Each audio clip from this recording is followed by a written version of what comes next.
Hedgerows themselves caused injuries rarely seen before. Men crushed between tanks and stone walls, horrific lacerations from splintered trees turned to deadly projectiles by explosions, burns from flamethrowers used to clear the dense foliage. Each hedgerow became a fortress that had to be taken one by one, and each fortress yielded its toll of wounded men who flowed back to the evacuation hospitals in a steady stream of suffering. Intelligence had warned them of the hedgerow challenge, but nothing had prepared the medical corps for the sheer volume and complexity of the resulting trauma. As Anna moved through the triage area, she noticed something that made her pause. The medics were spending precious minutes, sometimes up to 15, searching for dog tags, checking identification, and filling out the standard casualty forms before the wounded could be assessed by a doctor. The paperwork was essential for the medical chain of evacuation that would eventually transport these men to general hospitals in England and then home to the States. But was it essential now, in these critical first moments? Anna watched as a young soldier with a chest wound gasped for breath, while a well-meaning corpsman tried to take down his details. The man's lips were turning blue. The sound of his labored breathing cut through the general cacophony of the triage tent, a distinctive whistling wheeze that Anna recognized immediately as a tension pneumothorax. Air trapped in the chest cavity, collapsing the lung and pushing against the heart. Without immediate intervention, he would be dead in minutes. Corpsman, barely 20 years old himself, fumbled with his clipboard, following procedure with the rigid focus of someone who feared making a mistake. Anna could see the panic in the young medic's eyes, the desperate desire to do everything right, while a life ebbed away before him. Without thinking, Anna pushed past the corpsman and knelt by the soldier. "This one goes straight to surgery," she ordered. Ignoring the protests about incomplete documentation, he ripped open his field dressing and quickly applied a new pressure bandage to the sucking chest wound, then marked a large S on his forehead with a grease pencil. "Move him now." Two stretcher bearers responded to her tone of command, lifting the soldier and carrying him toward the pre-op tent. Anna turned to the startled corpsman. "Documentation can wait. Breathing can't." The young man's face reddened with a mixture of embarrassment and relief. He wasn't a bad medic, just one trained to follow procedure at all costs, even when those costs were measured in human lives. Anna understood his dilemma. The military medical system functioned on precise documentation, and errors could mean lost patients or wrong treatments. But the system hadn't been designed for the overwhelming reality they now faced. The corpsman nodded, a flash of understanding in his eyes. "Yes, ma'am, I'll remember that." Anna squeezed his shoulder briefly before moving on to the next stretcher. He could feel the eyes of other medical personnel on her, watching the interaction. Some with disapproval, others with curiosity. She'd broken protocol, and in military medicine, protocol was sacred, but she'd also potentially saved a life, and that was the only true sacred thing in this blood-soaked corner of France. That moment of improvisation sparked an idea. Anna had trained as a nurse at Massachusetts General before the war, where the emergency department had developed a color-coding system for mass casualty incidents. They'd never implemented it fully, but the theory was sound. Visual markers that anyone could understand, bypassing paperwork until the immediate life threats were addressed. What if they adapted that system here? The military had its triage categories: immediate, delayed, minimal, and expectant, but the process was still too slow, too bogged down in protocol.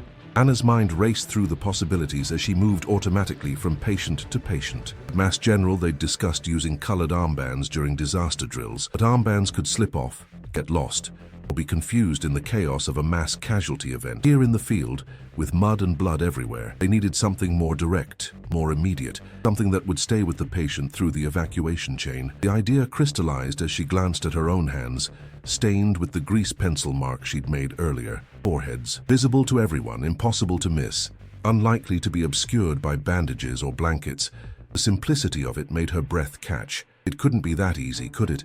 Yet the most effective solutions often were the simplest ones. She finished stabilizing a soldier with a leg wound that could wait, then stepped outside the triage tent, needing a moment to organize her thoughts before approaching Harrison with such an unorthodox proposal. Anna found a medical supply crate and rummaged through it until she found what she needed: grease pencils in 4 colors: red, yellow, black, and green. She grabbed a surgical mask and ran to find Major Harrison, who was elbow deep in a soldier's abdominal cavity, his face etched with concentration. "Sir, I need 2 minutes when you're done."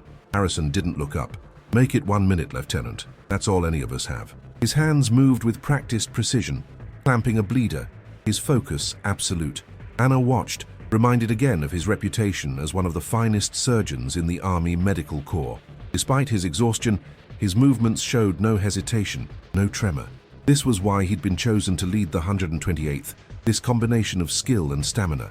She stepped back, giving the surgical team room to work, and waited. The operating tent was a bizarre island of order amid the chaos, with instruments laid out in perfect rows on sterile trays, the rituals of surgery maintained, even as the world outside descended into madness.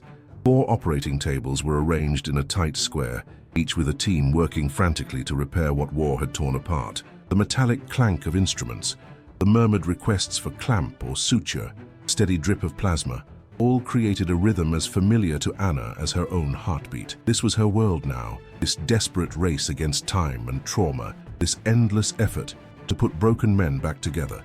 When Harrison emerged from surgery 40 minutes later, Anna was waiting. She explained her idea quickly, color-coded marks on each patient's forehead that would indicate treatment priority. Red for immediate life-threatening wounds requiring surgery within the hour. Yellow for serious wounds that could wait up to 6 hours. Green for walking wounded who could wait or help with others. And black, the hardest category, for those beyond help who would receive morphine and comfort care only. No paperwork until after initial treatment. No time wasted on identification until the bleeding was stopped. Harrison listened without interrupting, his surgical mask dangling around his neck, his scrub cap still in place. Behind him, orderlies were already preparing the table for the next patient, working with the efficient haste that had become their norm.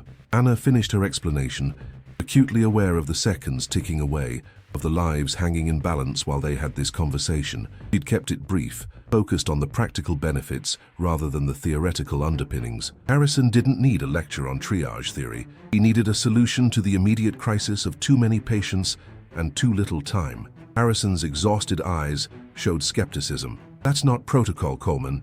The chain of evacuation depends on proper documentation. Anna held his gaze. With respect, sir, we're losing men while we document them. My system would cut triage time by 2/3. We can catch up on the paperwork once they're stabilized. Harrison rubbed his bloodshot eyes. The by-the-book approach wasn't working, and they both knew it. And how do we track who's who? Anna had anticipated this question. Dog tags stay with them.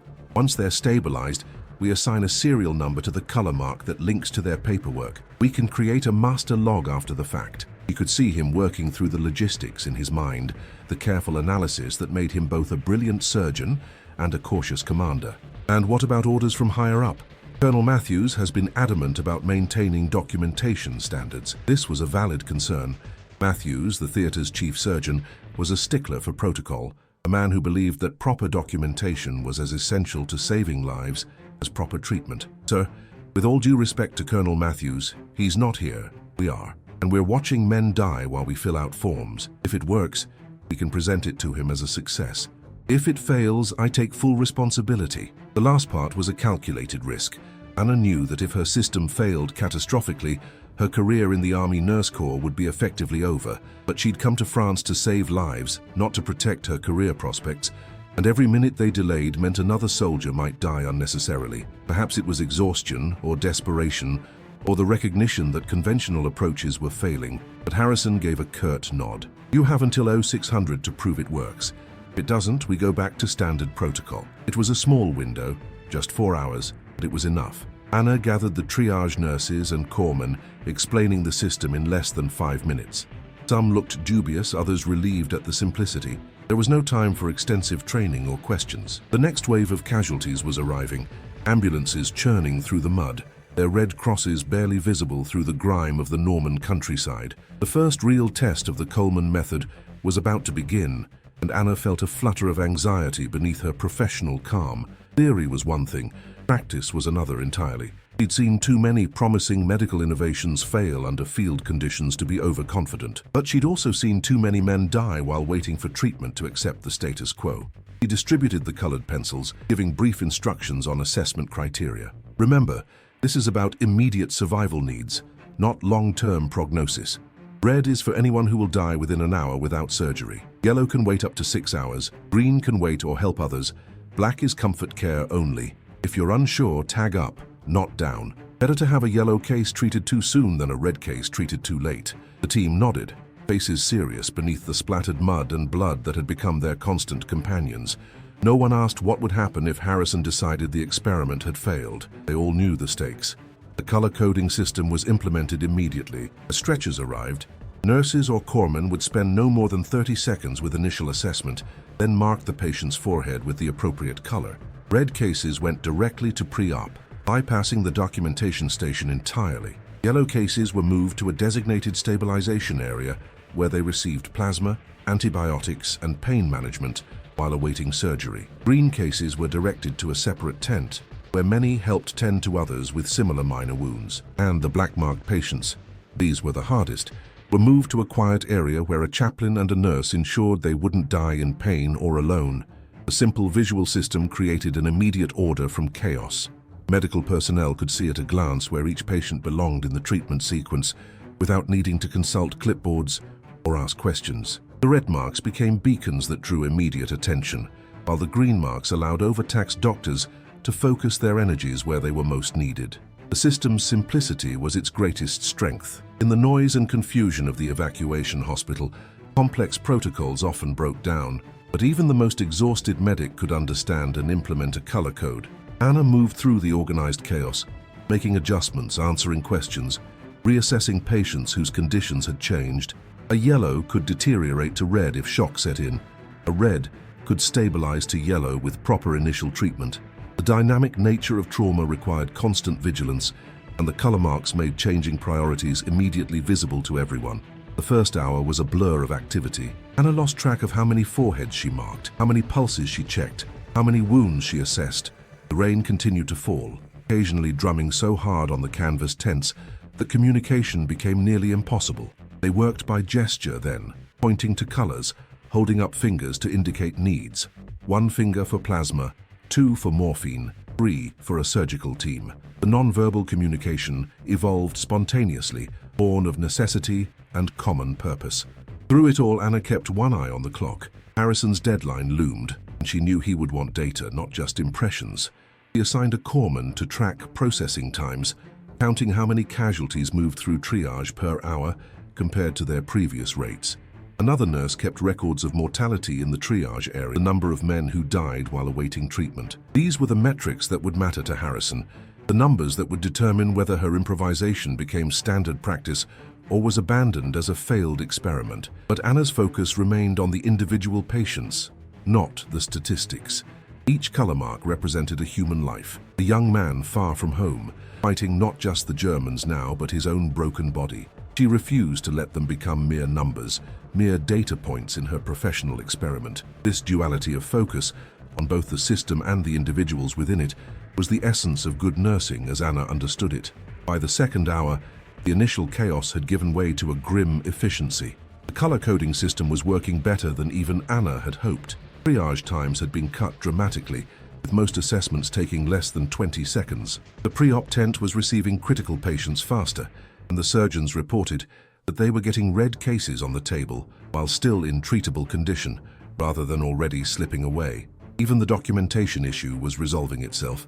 As patients stabilized, clerks were able to collect their information and create proper evacuation tags that included both standard details and their color codes. The system was creating a new kind of order, one based on medical need rather than bureaucratic requirement. Harrison appeared briefly during a rare lull, observing the operation without comment before returning to surgery. His face gave away nothing, but Anna noticed that he didn't interfere or suggest changes. In a man as protocol-driven as Harrison, this tacit acceptance was a significant victory. The rain finally began to ease around 400, tapering to a light drizzle that seemed almost peaceful after the earlier downpour. The change in weather coincided with a temporary reduction in casualties, giving the medical teams a chance to catch their breath and the mud-bogged ambulances time to navigate the treacherous roads from the front. Anna used the lull to check on earlier patients, particularly those whose status might have changed during treatment. Several yellows had been upgraded to red as hidden injuries became apparent, while others had been downgraded to green as treatment relieved their most serious symptoms. The flexibility of the system was proving to be one of its greatest strengths. By dawn, when Major Harrison came to evaluate the system, the evidence was undeniable. In 4 hours, they had processed 157 casualties, nearly double their previous best. More significantly, their immediate mortality rate had dropped by almost 40%. Men who would have died waiting for surgery were making it onto operating tables while there was still time to save them. Harrison, a man not given to effusive praise, simply nodded and said, "Make it permanent. Train everyone on the new system today." The simple statement was delivered without emotion, but Anna understood what it meant coming from a man like Harrison. It was the highest praise he could offer, an acknowledgement that her unorthodox approach had been vindicated by results. But there was something else in his eyes as he surveyed the organized activity around them, a glimmer of something that might have been hope, or at least a lessening of the grim fatalism that had dominated the evacuation hospital since their arrival in Normandy. The color-coding system wouldn't end the war or heal all wounds, but it had created a small island of increased efficacy amid the sea of suffering. For men like Harrison, who measured success in lives saved rather than battles won, this was no small victory. Anna felt a moment of quiet pride before the next wave of ambulances arrived, bringing fresh casualties and fresh challenges. There would be time for reflection later if they survived. For now, there was only the work, the endless tide of broken bodies requiring their care. Word of the Coleman method, as it came to be known, spread quickly through the medical units in Normandy. Within days, the 44th and 67th evacuation hospitals had adopted similar systems. By the end of June, every American medical unit on the beachhead was using some version of Anna's color-coding approach. What had begun as one nurse's desperate improvisation was becoming standard operating procedure, saving precious minutes when minutes meant lives. The system evolved as it spread, with different units adding their own refinements. Some added a purple mark for head wounds requiring neurosurgical intervention. Others added a blue mark for patients requiring specialized vascular procedures. But the core concept remained the same: immediate visual triage that transcended paperwork and language barriers. The latter became especially important as the Allied forces pushed inland, encountering French civilians injured in the fighting. The color marks allowed French doctors and nurses to integrate seamlessly with American and British medical teams, creating impromptu multinational treatment units where the only common language was the universal one of medicine. Even German prisoners of war, when injured, entered the same system, their foreheads marked with the same colors that designated their treatment priorities. War might divide nations, but medicine recognized only human need. Not everyone approved. When reports reached the Medical Corps headquarters in England, some senior officers were horrified at the departure from established protocols. Colonel Matthews, the theater's chief surgeon, dispatched a team to investigate what he termed dangerous improvisation that threatens the integrity of our medical records. But when his inspection team arrived in Normandy, they found a system that was not only saving lives, but also creating more accurate documentation in the long run. Because the color coding separated immediate treatment from paperwork, medical staff could actually take more comprehensive notes once the patient was stabilized, rather than rushing through forms while under extreme pressure. One of Matthew's inspectors, a Major Williams, spent 3 days observing the Coleman method in action at various evacuation hospitals. His report back to headquarters was unequivocal: the improvisational triage system developed by Latines. Coleman represents a significant advance in battlefield medicine. Rather than undermining our documentation standards, it ultimately enhances them by ensuring that records are created when medical personnel can give them proper attention. Rather than in the chaotic first moments of casualty reception, Williams went further, recommending that the system be officially adopted and taught to all medical personnel deploying to the European theater. Matthews, to his credit, recognized the value of the evidence before him. While he insisted on certain standardizations to maintain consistency across units, he gave his official blessing to what was already a fait accompli. The Coleman method became official policy by mid-July, though Anna herself found the official documentation of her system somewhat amusing. It took a 12-page technical manual to describe a process that she'd explained to her team in under 5 minutes.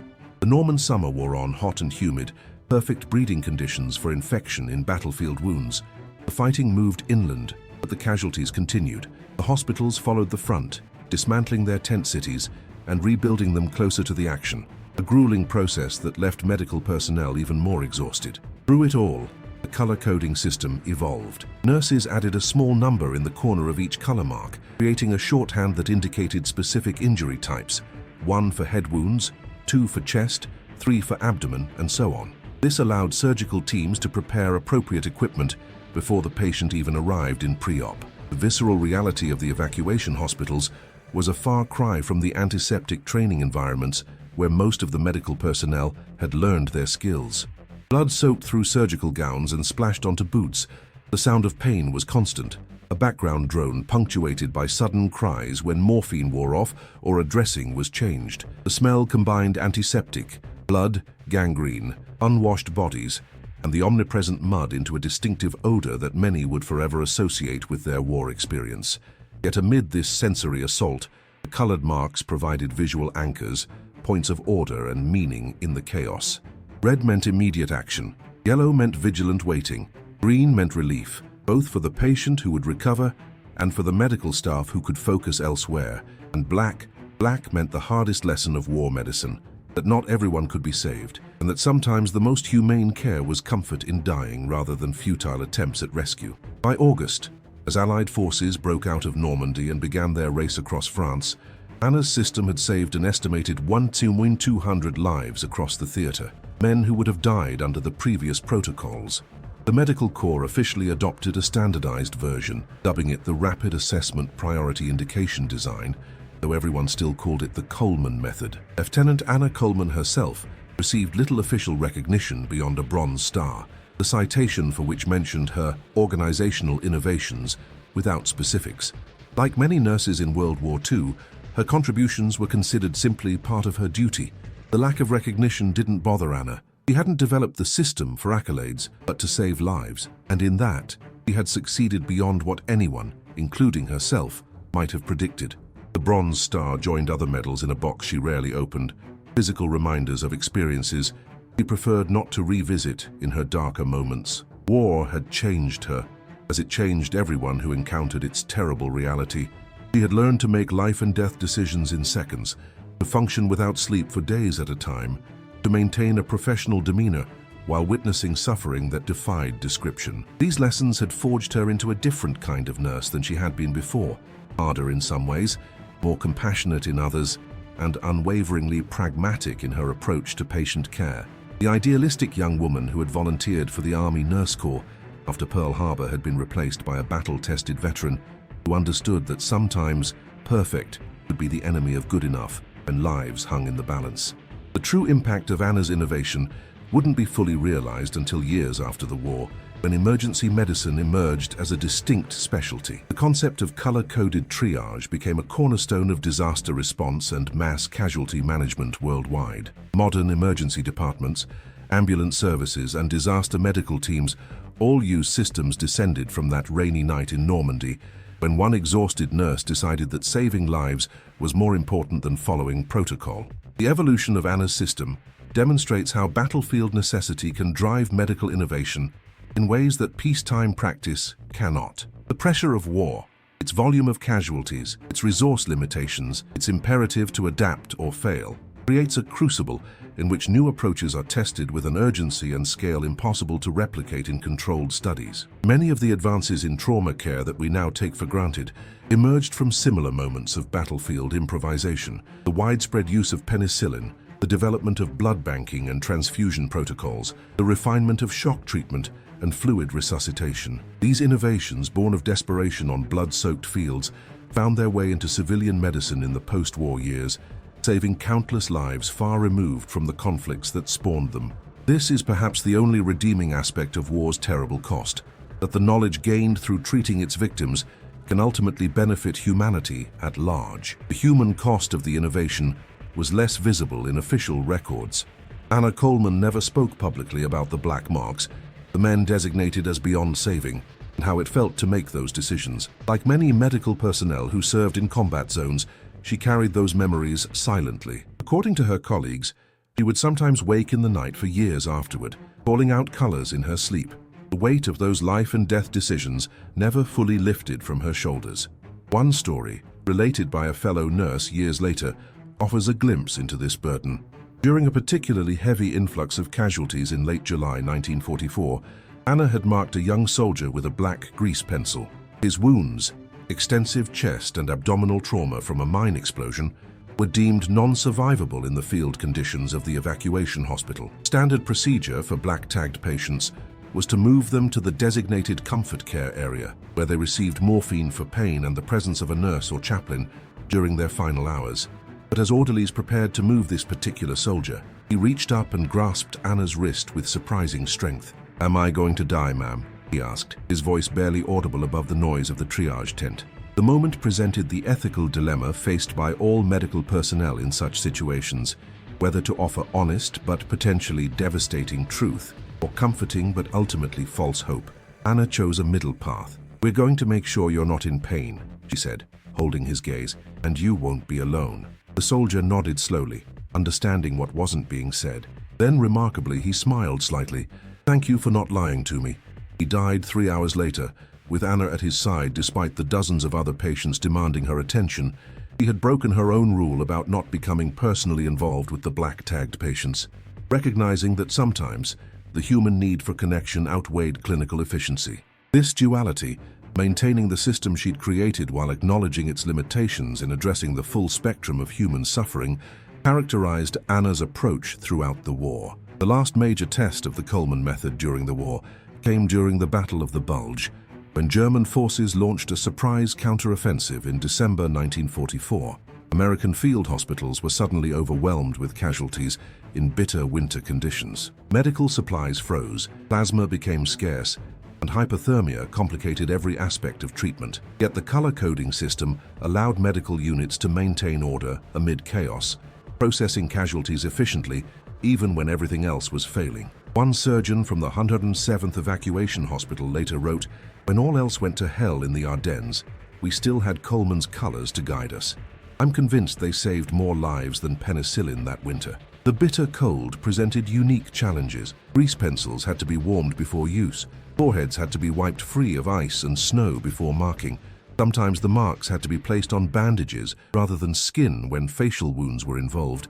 But the fundamental concept proved remarkably adaptable to even these extreme conditions. Winter brought another cruel reality to the medical units, frostbite and trench foot that could necessitate amputation even without enemy fire. The triage system expanded again to include a special category for cold injuries, with dedicated treatment teams focusing on warming techniques and circulation assessment. The medical personnel themselves suffered from the cold, performing delicate procedures with numbed fingers, operating in tents where their breath froze in the air, struggling to maintain sterile conditions when water froze in basins and antiseptics crystallized in bottles. Through it all, the colored marks continued to provide the visual organization that allowed them to function amid impossible conditions. By war's end, the Coleman method had become so ingrained in military medical practice that many younger doctors and nurses couldn't imagine working without it. As the war in Europe drew to a close in spring 1945, the medical units that had landed in Normandy almost a year earlier were vastly different organizations. Experience had transformed them, grief had tempered them, and innovations like Anna's had made them remarkably effective at saving lives against overwhelming odds. The statistics told part of the story. Of the American soldiers who reached a field hospital alive, 97.5% survived, a survival rate unmatched in any previous conflict. Systems like the Coleman method had helped achieve this remarkable record by ensuring that the right patients received the right care at the right time. But statistics capture only the quantifiable aspects of medical care. They don't measure the compassion shown to the dying, the words of comfort offered to the frightened, the hand held during painful procedures. They don't record the emotional toll on medical personnel who witnessed suffering on an industrial scale, who made impossible choices daily, who carried the memories of those they couldn't save alongside the satisfaction of those they did. The true history of battlefield medicine lies in these human moments, the exchange between a wounded soldier and an exhausted nurse, the silent communication between surgical team members who had worked together so long they functioned as a single organism, the quiet courage of patients enduring pain far from home. These moments, multiplied across thousands of interactions daily throughout the theater of war, represent the true achievement of military medicine. Anna's color coding system facilitated these human connections by creating enough order from chaos to allow medical personnel to focus on individual patients rather than being overwhelmed by the collective disaster. Lieutenant Anna Coleman returned to Massachusetts after the war, resuming her nursing career at the same hospital where she trained.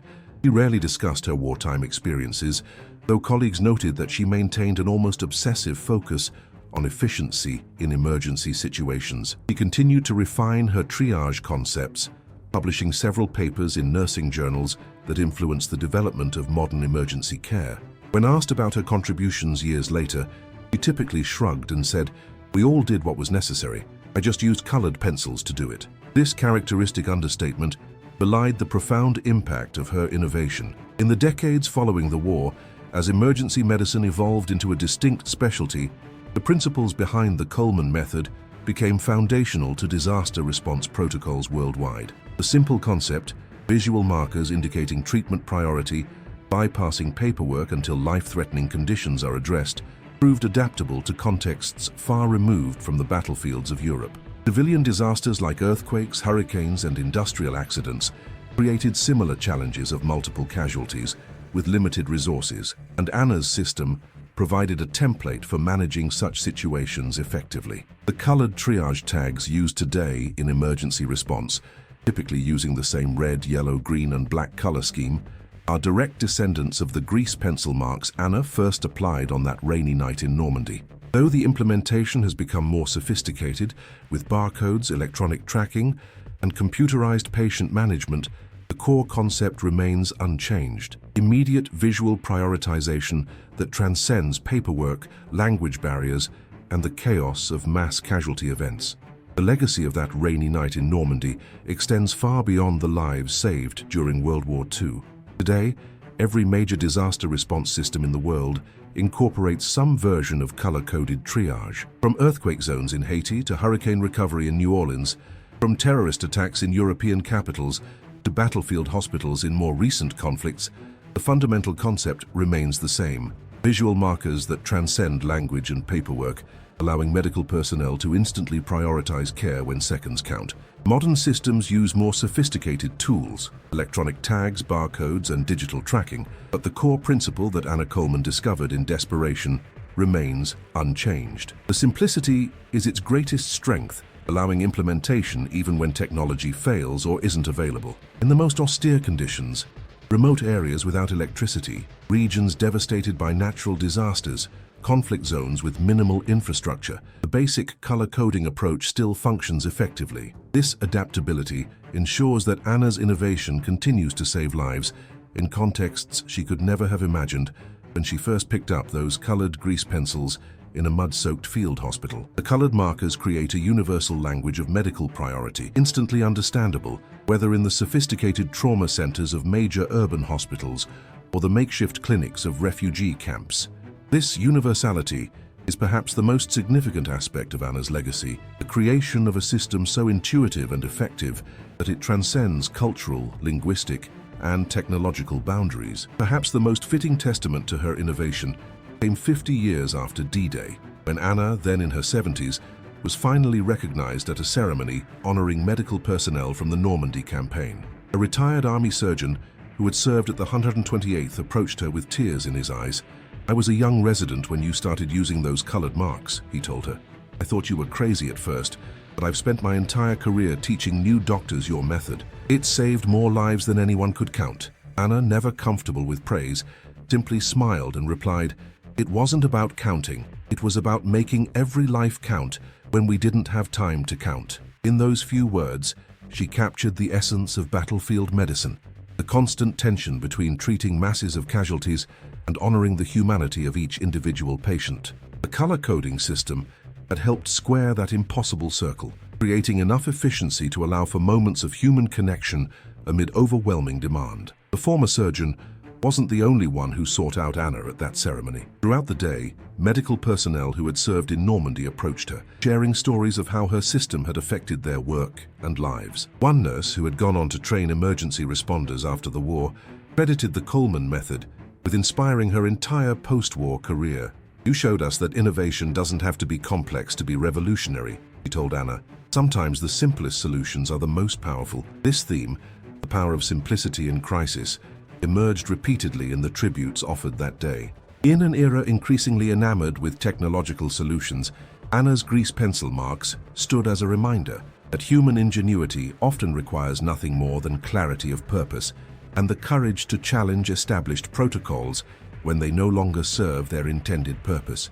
In emergency rooms and disaster zones around the world today, medical professionals still make split-second decisions about who can be saved and who cannot. They still face the terrible burden of choosing when resources are limited and needs are overwhelming. But thanks to one nurse's desperate innovation on the fields of Normandy, they do so with systems that maximize every precious second. The colored marks that Anna Coleman once drew on soldiers' foreheads with grease pencils have evolved into sophisticated triage protocols, but their purpose remains the same: to bring order to chaos, hope to despair, and life from the jaws of death. To those who know the history, every life saved through modern triage is a quiet tribute to the nurse who dared to challenge protocol when lives hung in the balance. For those of us who live in a world made safer by such innovations, perhaps the most appropriate response is a moment of silent gratitude for those like Lieutenant Coleman, the healers who found light in humanity's darkest hours. The enduring power of Anna's innovation lies not just in its practical efficiency, but in its human-centered approach. By creating a system that reduced paperwork and bureaucracy in favor of immediate care, he reaffirmed the fundamental priority of medicine: the patient's needs above all else. In the complex technology-driven healthcare systems of today, this simple principle can sometimes be obscured by administrative requirements and documentation demands. The Coleman method stands as a reminder that while proper records and protocols are essential to good medical care, they should never take precedence over the immediate needs of patients in crisis. This balance between systematic organization and responsive humanity, between procedural consistency and adaptive innovation, remains the central challenge of emergency medicine. Anna's contribution was not merely a technical solution to a logistical problem, but a reorientation of priorities that placed human needs at the center of the medical response. To the medical personnel of the Second World War, who saved countless lives through ingenuity and courage, we offer this quiet thanks. Your innovations born of necessity continue to save lives today. Your compassion shown in humanity's darkest hour continues to inspire. Your willingness to challenge convention when lives hung in the balance has become the foundation of modern emergency medicine. In hospitals and disaster zones around the world, your legacy lives on in every life saved through systems you pioneered when there was no time to waste and every second meant another soul preserved amid the storm of war. We remember, we continue your work, and we are grateful.